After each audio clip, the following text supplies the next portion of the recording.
día, maestra. En esta ocasión voy a exponer sobre el análisis del artículo referido a la coevolución. El, el artículo que yo escogí en esta ocasión se llama Coevaluación genética de la interacción parásito-hospedero. Nos dice que la evolución de esta interacción es un proceso dinámico que implica cambios en la composición genética de las especies involucradas. Los cambios pueden observarse en los genes de los individuos mediante el modelo gen por gen, o en la estructura genética de la población mediante el modelo del mosaico geográfico, que son dos métodos, digámoslo así, que enseguida les voy a explicar. Como introducción tenemos que en distintas definiciones ha recibido el concepto de coevolución. Todas ellas han servido como marco para circunscribirlo, para irla definiendo poco a poco. Cualquiera que analicemos involucra condiciones de especificidad, reciprocidad, y simultaneidad. Una definición corta de coevolución es que se refiere a los cambios recíprocos en especies interactuantes. A pesar de su generalidad, implica que cualquier modificación recíproca en cualquier nivel genera coevolución. Por ejemplo, los cambios genéticos pueden ocurrir en dos o más especies interactuantes, que estos involucran un fenómeno de coevolución. En la coevolución por gen tenemos lo que es de las perspectivas de coevolución entre las especies de los parásitos y hospederos. Algunas incluyen adaptación recíproca y otras una combinación de adaptación y especiación. Una propuesta que ha tenido un gran efecto en el estudio de la evolución de interacciones entre parásitos y hospederos es la hipótesis de Ehrlich y Raven, que esta básicamente propone que la evolución de la defensa y contradefensa de las interacciones entre parásitos y hospederos puede conducir a la radiación de especies a través de un proceso de coevolución entre el escape y la radiación. Otra propuesta es la coevolución de esta misma de gen por gen, solo que en algunos estudios como el de Flor de 1971 en cultivos del lino, y el de Haldane de 1949 muestran que muchos polimorfismos de plantas se mantienen por interacciones con parásitos que no necesariamente los conducen a una selección direccional. Las consecuencias de la coevaluación de gen por gen es que puede influir en la dinámica evolutiva de otros niveles de interacciones entre especies. Por ejemplo, las interacciones entre parásitos y sus hospederos, que es planta patógeno, pueden ser las más comunes para explicar para explicar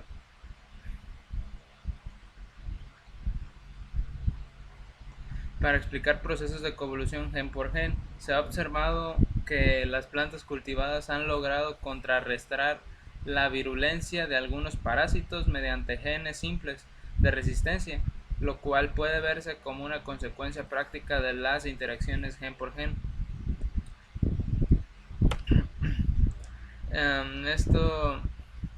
Esto básicamente, los modelos de interacciones gen por gen en la agricultura están enfocados algunas veces a explicar cómo la selección natural favorecerá aumentando la virulencia en poblaciones locales de patógenos o ya bien de insectos. Estudios recientes sugieren que la dinámica y la evolución de estas interacciones está algunas veces dirigida en el flujo de genes, a grandes distancias. Los registros genéticos confirman que algunas epidemias de los cultivos son causadas por la dispersión de uno o dos clones en grandes áreas. El otro es el modelo de coevolución del mosaico geográfico, que nos da a entender que dice que por cada gen causante de la resistencia en un hospedero hay un gen correspondiente a la virulencia del parásito. Un modelo más complejo para la investigación de la evolución de las interacciones entre parásitos y hospederos es el del mosaico geográfico.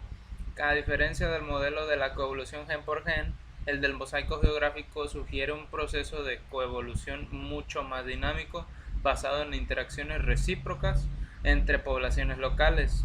Específicamente, el modelo incorpora como parte del proceso coevolutivo la falta de coevolución aparente en la interacción entre un par de poblaciones locales y a falta de congruencia en la distribución de las especies, pares o grupos de especies. Thomson enlista los supuestos a partir de los que construye la teoría del mosaico geográfico. Básicamente las características que podemos encontrar en este modelo son que, inciso A, los resultados de las relaciones interespecíficas comúnmente difieren entre poblaciones. Son una combinación de los efectos de las variaciones ambientales, genéticas y de la estructura demográfica de las poblaciones, además del contexto de la comunidad en la cual las interacciones ocurren. Inciso B, como consecuencia de las variaciones, la interacción entre poblaciones evoluciona de manera diferencial. Puede afectarse la evolución de algunas poblaciones de manera diferencial. Inciso C, las poblaciones muestran diferencias en la magnitud de especialización. Algunas poblaciones pueden manifestar alta especialización y coevolucionar localmente en una de las especies con las que interactúan. Otras pueden especializarse con una especie diferente y algunas otras pueden coevolucionar simultáneamente. Esto básicamente que debido a la interacción de poblaciones de distintas especies puede ocurrir en la estructura geográfica, demográfica y genética. El nivel de interacción básicamente suele ser más complejo en relación con el modelo de coevolución gen por gen y generar diferencias en la coadaptación y especialización también. Es temporal entre especies o grupos de especies. La coevaluación de las estructuras genéticas de parásito hospedero. El resultado de la evaluación de la interacción parásitos hospederos podría describir modelos paralelos de las estructuras genéticas de las poblaciones, si existe una correlación entre las distintas distancias genéticas o bien si las estructuras de cada población corresponden al mismo mosaico geográfico. Un elemento importante para el proceso coevolutivo es el flujo genético. Una población parásita puede volverse altamente estructurada con un poco de flujo genético entre poblaciones o razas huéspedes. Las evidencias de la coevaluación de las estructuras genéticas de parásitos hospederos son pocas actualmente, ya que se hace referencia a la coevaluación de las estructuras genéticas de parásitos hospederos. Algunas de las más recientes son las de Mulvey en 1991, quienes reportan que han encontrado variación espacial significativa del flujo genético tanto para hospederos como para parásitos. Las relaciones entre las distancias genéticas de la población de hospederos y parásitos no fueron concordantes, no mostraron ninguna similitud o patrones similares. Sin embargo, esto no significa que la estructura poblacional del parásito no pueda ser un reflejo de la historia de vida y de las características genéticas del hospedero. Como conclusión, yo tengo que la coevolución, se refiere a la relación entre dos especies considera cambios recíprocos, que particularmente pueden ser cambios genéticos. El análisis de la coevolución puede basarse en dos planteamientos: la coevolución gen por gen y la coevaluación de la estructura genética. La coevaluación gen por gen plantea que por cada gen de virulencia del parásito existe un gen de resistencia del hospedero, dependiendo de la especificidad de la relación entre las especies interactuantes. La coevaluación de la estructura genética o mosaico geográfico es un proceso mucho más dinámico e integral desde el punto de vista evolutivo, ya que explica los cambios genéticos de las poblaciones como consecuencia de la interacción recíproca entre taxas. Y esta fue la referencia. Espero haya sido de su agrado, maestra. Gracias.